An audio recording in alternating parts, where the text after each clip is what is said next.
Andrew Yang is hands down the most respectable Democratic candidate. Hong Kong flips the middle finger to the government, and the trade war truce would only exhaust the markets. All of this and more in the Daily Talk. But first, let's talk about gold real quick. Gold absolutely took a beating last night. It went from, I believe, 1450 all the way down to 1390. And the reason being is because of the trade war truce that happened recently between the meeting of Trump and Xi Jinping, is that his name? Who I really can't pronounce Chinese names, but the Chinese prime minister, president, whatever.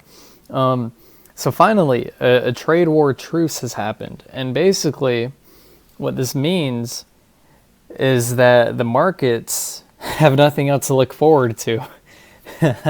Basically, we're going to just see a one-day boost in the markets, and that would be it. Basically, Trump has been milking the markets ever since January. I can't believe it lasted this long, but milked the markets ever since January. Continuing to keep the bubble inflated with a potential deal with China. And a deal didn't actually happen, but a truce happened. And I think the markets would be smart enough to stop falling for the pressing of the gas pedal with the trade with China. All right. Now, of course, the drop in gold is only temporary. There's actually been another weak jobs report that came out, and a new report on the total U.S. construction spending. And U.S. total construction spending took an unexpected drop down to the negatives. All right, we're now at negative 0.8% for total construction spending. And the last time we actually went to the negatives on this was back in 2008, and many of you know that 2008 was the big financial crisis that happened. And it went down, and didn't recover until the third round of quantitative easing happened. Now, what does this mean that it went down back in the negatives? If it took 3 years for it to recover, last time it went to the negatives, and it also served as a predictor. It took about 300 days until the actual financial crisis happened. It could also serve as a predictor again for the next financial crisis. So, again, if you combine the U.S. construction spending that went down, if you combine it with more weak job reports, and if you even combine it with the inversion of the dividend yield curve, which usually serves as a predictor for another 300 days, a financial crisis is going to happen, there's a very real chance that a financial crisis is actually going to happen. I think the Fed is going to use the weak job reports as an excuse to go back to quantitative easing in July, which they will. Again, they confirmed it in June. The last meeting, they basically confirmed more rate cuts, but they may cut rates even more than we expected.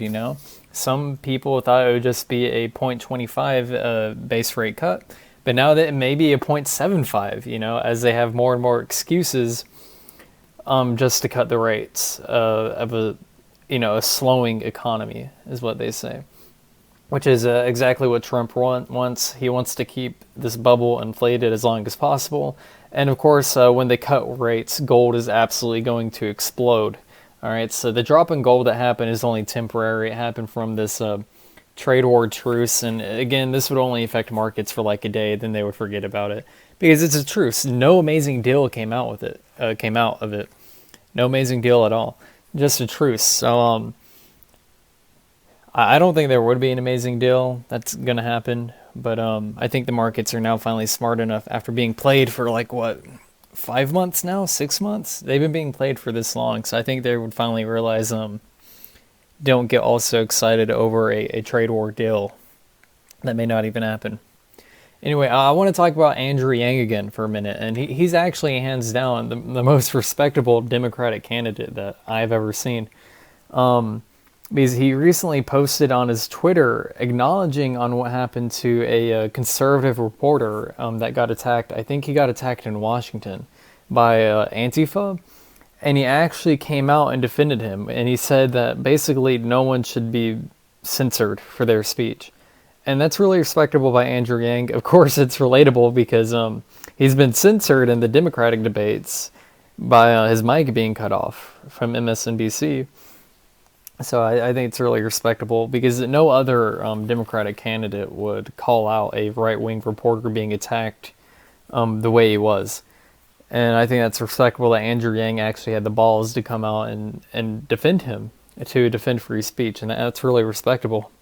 Then you take a look at Bernie on the other hand, and I was on Twitter recently, and I was on Bernie Sanders's Twitter. It basically made a tweet on how we need a $15 minimum wage, and I was looking through the replies, and there was one person who said basically the raising of the minimum wage of $15 an hour would absolutely put small businesses out of business. It would ruin the mom and pop shops, because if they only have 2 to 3 employees and they're paying them, the regular $7.25 an hour, and now all of a sudden they're paying them $15 an hour, and that's a fixed expense, by the way. They can't change it. They can't lower it because the government says they can't lower it. It's just going to either lead to 2 people being fired or just putting the mom and shop business out of business. And the thing about minimum wage, it's supposed to be entry-level pay. It's supposed to be for people who are coming into the job market with low experience, low skill, and basically to help them earn a little bit of money on the side while also gaining experience and skill. And that's what minimum wage is. People who want this higher minimum wage is basically just expecting more free handouts because the higher you're supposed to how capitalism works, all right, and it's very simple. The more skills and experience that you develop, the more money you get paid. All right, $7.25 is not supposed to be a livable wage. It's not supposed to. It's supposed to be an entry-level wage. All right. People need to stop being lazy and they just need to actually work for their money, and work for the raises and gain the experience that they need, gain the knowledge that they need in a specific field, any field, and that's how minimum wage is. For some reason, people think that minimum wage is supposed to be a livable expense. Hell no, it was never meant to be a livable expense. It's supposed to be an entry level payment. That's what it's supposed to be, and that's the real truth on minimum wage. And it's funny because there was a reply to that comment, and I forgot the person's name. I think it was Maxine, I think that's her name. And she said, basically, shut up. At least Bernie doesn't take any money from corporations. And I find it very ironic. Bernie Sanders is probably the #1 candidate right now that is taking money from corporations. Take a look at Jeff Bezos and Amazon, for example. There's been a post on the Wall Street Journal back in October, I believe, when Amazon first raised their minimum wage to $15 an hour. And basically, that article said Bezos is now lobbying Congress $15 an hour, and that he's basically, lobbying Congress to raise the minimum wage to $15 an hour, specifically at his competitors like Walmart and like Target. So basically, what's happening, the article even stated Jeff Bezos and Bernie are best friends now, yay! And basically Bernie is he's taking on millions upon millions of dollars from Bezos. 3 years ago, Bernie only had one house, Now Bernie is a multimillionaire with 3 houses, thanks to Bezos and all the money he's making from Amazon.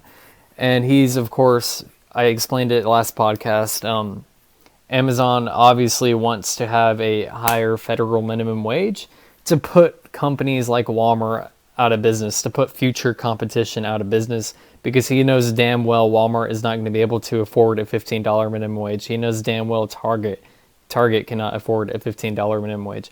Many businesses can't, especially the small businesses. And again, this is a part of the giant monopoly that Amazon is building, and of course, a strong government enables strong monopolies.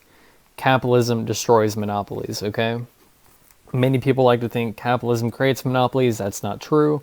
It is crony capitalism. It is the government that creates monopolies. And I think this is a great example on what's happening right now with Amazon. So take notes. Bezos, a lot of people may think that I hate Bezos. I think he's really smart. He's no fool. He knows exactly what he's doing, all right? And there's actually been another article that came out from CNN. And again, this also shows on how Bezos and Amazon is not only lobbying Congress, but they're also lobbying government institutions like the FTC, the Federal Trade Commission. Because CNN came out with an article talking about recently how Walmart is apparently becoming too much of a monopoly, which is BS, by the way. They're more of a conglomerate than they are a monopoly. And CNN basically said that the FTC may actually force Walmart to close locations.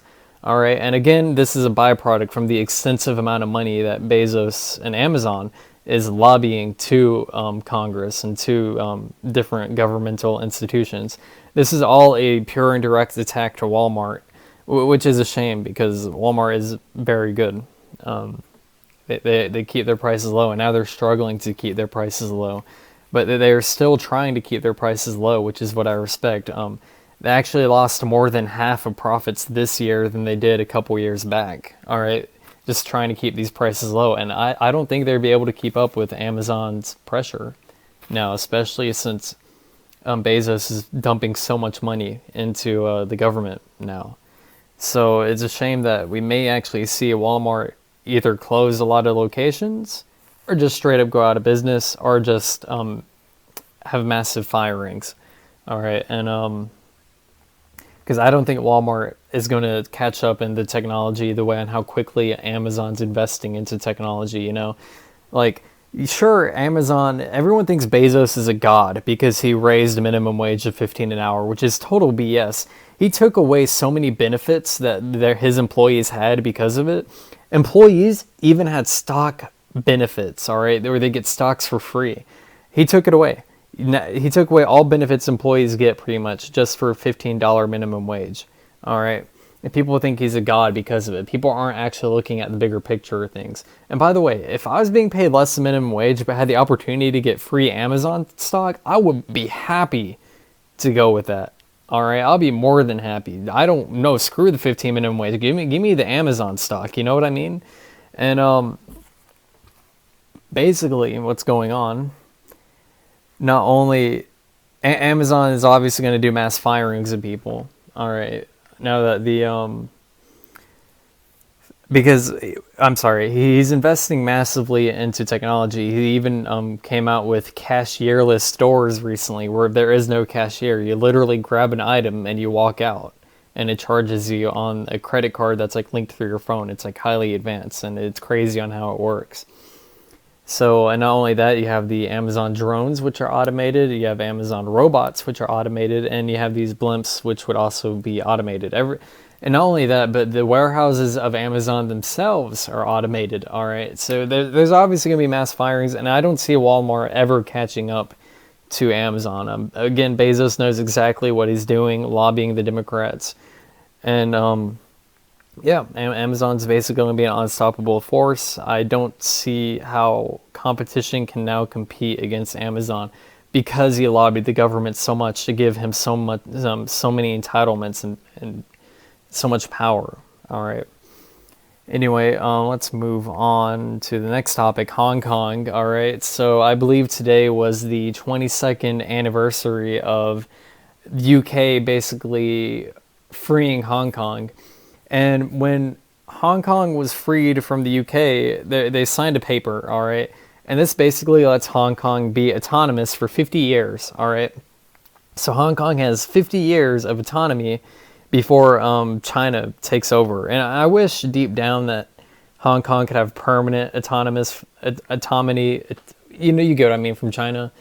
But sadly, they only have 50 years. And there's been a new law that came out recently that lets Chinese, the Chinese police to extradite journalists or quote unquote terrorists from Hong Kong. And basically what this is, it's obviously interfering with the agreement that they signed for the 50 years autonomy. And it basically gives China a lot of power over the people of Hong Kong now, that they could take anyone that they want to out of Hong Kong and take them out and put them in a Chinese prison. And of course, Hong Kong doesn't like that very much. So a lot of the younger people in Hong Kong are now revolting. All right, there's rioting going on because of this, and they thought they managed to hold it off. They thought they did, because the meeting was delayed because of them blocking the streets, the protesters blocking the streets. And the meeting was delayed a few days, but unfortunately the bill was still passed. So today we've seen even more riots in Hong Kong, and the people of Hong Kong actually broke into a government building and basically flipped the middle finger to the Chinese government, and they hung up the old Hong Kong flag that it was before they were free, or before that they signed this autonomous deal. All right, and yeah, and basically it's a shame that we can't see more of a revolt from Hong Kong, because they already have no guns. The Chinese government already took away their arms. The first thing, by the way, that any totalitarian government does is disarm the people. So you could take a look at what's going on in America right now, for example. It's going to be like that eventually. We will be living in a totalitarian police state, which, by the way, I'll talk about in my Q&A 600 subscriber special video on some countries that you could flee to, by the way, once this does happen. All right, I'm going to give you a few of the countries because of a comment that I got on my last podcast that I uploaded on YouTube. So that would actually be included in the Q&A, because I do want to spread some knowledge to some of you guys on where you could go to escape the socialist regime that is coming to take away your freedoms. Anyway, yeah, so it's a shame that Hong Kong, the people of Hong Kong, don't have any guns to actually fight back against the government, so everything's done by hand. You know, if you saw how the way they broke into the building, they took literally street signs off the street and started bashing it into the windows to get a hold of this building. And I think it's very interesting to see what happens. If the Chinese military would actually use tactics similar to what happened in Tiananmen Square massacre, where they actually just start killing people. And there's a chance that it could happen, you know. And these people in Hong Kong won't be able to defend themselves. And it's a shame that this is happening. I think it's very important to realize that it's so easy that this could happen in America as well. All right, and that it most likely is going to happen. Sorry, I just had to clear my throat right there. A lot of talking. Let's talk about Google real quick. Long story short, Google basically guarantees that we are living in a cyberpunk world, just without that cute aesthetic. All right, Google is actually creating engineering, I guess, a city in Toronto, Canada, and I think it's called a Quaymore, and I think that's a stupid name in my opinion. Quaymore? Maybe it's like a French thing, I don't know. But they're engineering this city that's going to be basically a police state with cameras watching you from every angle, collecting data, collecting information. And they're saying that this would quote-unquote reduce terroristic attacks. But when I see this, I think of what's happening in China right now and their surveillance systems. Except this time, in China, half of the cameras don't even work. Google's actually going to make sure all of the cameras work. And I don't think people will like that, you know, with a literal camera watching you every second. But they're engineering this city that's basically going to be one giant police state. All right. And, you know, that's very scary too. Again, limitation of your freedoms. And I'm happy I don't live in Canada right now, because that's actually very scary. And Google collecting even more data for this police state. If you have cameras watching you, you already have your phone watching you from what you say to give you advertisements, but if you have cameras watching now just to feed you advertisements, your data is worth a lot of money, by the way. I figured that out when I started advertising through Facebook ads. Your data is actually worth a lot of money. All right, it's actually precious, and we basically gave that away, and we didn't even know how valuable our data is worth. So now they have all these cameras watching you. I could only imagine the amount of pop-up ads you're going to get now. All right, so let's go back to the political side in America. Kamala Harris, we already know she's going to be the next candidate for president. Andrew Yang's very clearly been backstabbed like Bernie in 2016. I think this would be a good time for me to talk about the dangers of free things and the dangers of democracy. All right. As we talked about before, there's no such thing as a free lunch. And a lot of people are falling victim to the free lunch. and they want free college, free healthcare for all. It's obviously not going to be free. It's going to be paid through taxes. But I think this shows the dangers of democracy and why the Democrats are very pro-democracy, because they want New York and California to decide every election for some reason. And democracy is obviously very dangerous. It's probably the most dangerous form of government you could have is democracy. A lot of people forget when America's Constitution was first made. Benjamin Franklin in the House in Philadelphia, I believe, or Pennsylvania, whatever. It was during the first drafting of the Constitution, and Benjamin Franklin walked out of the House, and everyone was asking him, Benjamin Franklin, Mr. Franklin, what government are you going to give us? What government are you going to give the people? And he said, and I quote, "I gave you a republic if you could keep it." And if you could keep it, we're obviously not keeping it. The Democrats want to get rid of the electoral college system that has been around for over 200 years. The Democrats want to allow prisoners, murderers, and rapists to vote. This is something Bernie Sanders said himself in one of his, I believe it was a debate, and one of the moderators asked him a question, and he said, yes, the Boston bomber should be allowed to vote. And again, if you commit a violent act, if you rape someone, if you bomb someone in America, you should not have the right to say, what you want to say in the future of America. It's blatantly obvious. And again, these are the Democrats saying anything that they can to get the vote.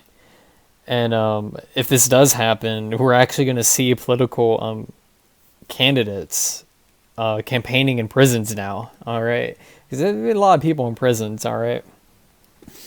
And again, democracy, very dangerous, all right? And the promising of free things is very dangerous. Take a look at what happened in the Roman Empire when they promised free stuff. Take a look at the Greek Empire when they went full-on democracy. Both empires failed greatly, all right? The fantastic empires completely decimated because of these brain-dead ideas. And the reason why America wanted a Republican form of government and not a democracy is because they don't want to end up like Greece and they don't want to end up like Rome. All right. So again, democracy is very dangerous. All right. Because mob mentality, people are very prone into thinking. Americans are very selfish. Okay. America is a country filled with thieves. Back in the Great Depression days, it wasn't like that. In the Great Depression, we were actually giving out money to people who needed it. And the people who took that money, they actually felt bad because of it. Like, some of them even paid back the money after the Great Depression because they felt bad about taking the money. And now, today, in the modern world, we're so entitled, whether it's fed through our parents or fed through the media, we're just so entitled on so many things. We're all just like, give me, all right? Give me all the free stuff. Give me the free college. Give me the free healthcare. Give me everything for free. Feed me for free. Give me free money, all right? We're just so entitled now that we're literally a country filled with thieves. All dignity is gone in America, and it's disgusting, and it's scary, because this shows a very scary mob mentality that's happening, and more reasons why on democracy is going to be so dangerous, and why being more pro-democracy is actually very dangerous, because that's how the true radicals and extremists are elected. That's how the really scary people are elected. Many people forget Adolf Hitler in Germany. The people loved him. He campaigned with no fear tactics at all. He campaigned basically on his speaking and explaining capabilities, and the people loved him because of that. People loved him so much that even the Jews loved him in Germany. And yes, his rhetoric is very anti-Jew, but the Jews themselves thought he was just saying it to get people hyped up. Of course, these Jewish people were wrong, but they loved Hitler. And again, that shows the dangers of democracy. All right, how blind trust in the government could lead to Nazism, all right, how it could lead to communism, and basically forms of government that doesn't work, all right? Anything that the government tries to fix, they make it worse, all right? Anything. Whether it's China trying to hand out free clothing to the citizens, and yes, it's really shit clothing, didn't work at all, or the USSR trying to hand out free food to everyone, of course, massive food shortages, not everyone got the food, or even what's happening now. All right, anything that the government messes with, they mess up. Let's take a look at TSA, for example. 20 years ago, when airports were ran by private security, you could come to an airport 30 minutes before your flight and get on just fine. Now today, thanks to the TSA, you have to come in 3 to 4 hours before your flight, and maybe you'll be lucky to catch it in time. Maybe you'll be lucky to catch it in time. All right, just maybe. All right. And of course, the TSA was introduced in America, which, if you don't know what TSA is, I know I have a lot of European viewers. The TSA is basically a government-ran airport security that we have. And they're really slow. They don't care about their jobs at all. If you want to talk about a bullshit job, let's talk about TSA for a minute. Anyway, the TSA was introduced in America because of 9/11. All right. And for some reason, Bush, in the Patriot Act, which was the most unpatriotic act of all time, Bush thought it would be a great idea to bring in the TSA and a government-ran security instead of private security that was ran beforehand. And the reason why 9/11 happened is because the doors of the planes were not locked. You could just walk in. After 9/11, people were, of course, smart enough to lock the doors. So we could easily go back to private security and be fine, but no, now we have this TSA. Our taxpayer money is going to the TSA. And they move really slow. They don't care about the job, obviously, because there's been reports. There's actually tests that are done to the TSA where people actually try to sneak in grenades and handguns and knives and other items that aren't allowed. And there's actually a shocking report that 70%, I believe, or 60% of those items actually got through. All right. But they'll find your water bottle, though. They'll find that 20-ounce water bottle. They'll find that no problem. But they won't find a grenade for some reason. So, yeah, that's basically it. If you want to use an example for that, you could even take a look at government and public education. How the public education is obviously biased to be pro-government, where they only teach you Keynesian economics, and they don't even bother teaching you Chicago economics. They don't even bother teaching you Austrian economics. They don't even bother teaching you these other viewpoints that could cohere and go against the pro-government viewpoint that public school and colleges feed to people. No, they don't do that, but of course it's going to be biased to the government because they're funded by the government. All right. Anyway, for future plans on my YouTube channel, and I think I'm going to upload more podcasts to the YouTube channel, I want to do a 600 subscriber special, which again, it's going to be the Q&A, and I'll love, keep on sending me questions, guys. I love it. And I want to say thank you to the people supporting me. I actually got a comment on my last podcast video, which is actually what encouraged me to upload this podcast video to my YouTube. And a lot of podcasts, they're done on a different website, but I didn't know people actually watched my podcast on YouTube. But I got a comment last video. I believe his name was Gareth Collins. And thank you for the comment, by the way, Mr. Collins. He's a trucker from the UK, and he's actually listening to it. And he said American politics is a guilty pleasure, and that's actually a pretty nice guilty pleasure. So now that I know people are actually listening to me on YouTube, I guess I'll upload all my podcasts on YouTube now. So every single podcast I'm going to do will be uploaded to YouTube, and I think I have more plans coming out to YouTube soon, like the Q&A.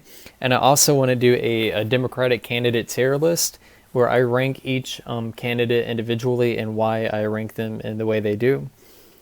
From, I believe, S being the highest and F being the worst. So I'm going to do that, and then I'll do what the Democrats themselves see on who the best candidate is.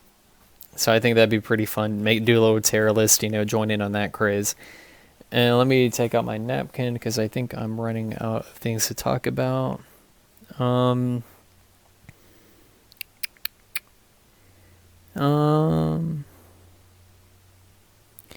Well, I think I actually talked about everything I wanted to talk about. This podcast may be shorter than my other podcasts. I don't know how long I've went so far, but thank you for listening, everyone. If you have any thoughts, concerns, questions, statements, even if you want to argue against me with the things I say, please leave a comment below. All right, I would love comments below. I really like the comments you guys left in my last video. There are people who cleared up, who brought clarity to some things that I didn't mention. There are people who kind of thought the way that I did, and there are people who are just leaving genuinely nice comments, and I really like these genuinely nice comments. And yeah, just thank you, Mr. Collins. I think that that comment alone is what's going to prompt me to upload more to YouTube. So thank you everyone for watching. Please like, subscribe, dislike if you want to, and leave a comment below. So thank you.